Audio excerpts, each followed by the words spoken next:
Աստվածաշնչյան ընթերցանություն ամեն առավոտ, հունիսի 14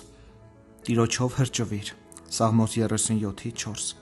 Նման հորդորը կարելի է տարօրինակ թվալ կենդանի Աստծուն չճանաչած մարդկանց համար, իսկ անկեղծորեն հավատացյալի համար դա արժանահավատ ճշմարտություն է։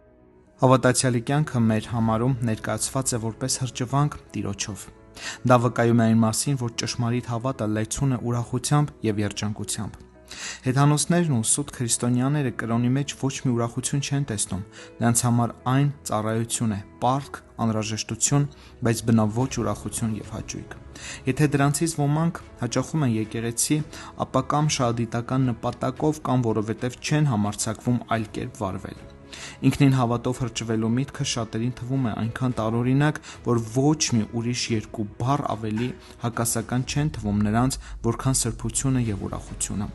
Սակայն հավատացյալները, որ ճանաչում են Հիսուսին, հասկանում են, որ ուրախությունն ու հավատը այնքան օրհնյալ կերպով է միահյուսված, որ դժոխքի դարպասները չեն կարող բաժանել միմյանցից։ Աստծուն ողջ սրտով սիրողները գտնում են, որ նրա ճանապարհները հաճելի ճանապարհներ են, և նրա բոլոր ուղիները խաղաղության ուղիներ են։ Սրբերը Տիրոջ մեջ այնպիսի սեր են բացահայտում, հրճվանքի այնպիսի լիություն, այնպիսի անվերջանալի երանություն, որ պատրաստ են նրան հետևելու ուր ասես, նույնիսկ եթե նրա անունը ողջ աշխարհում անեծքի արժանանում։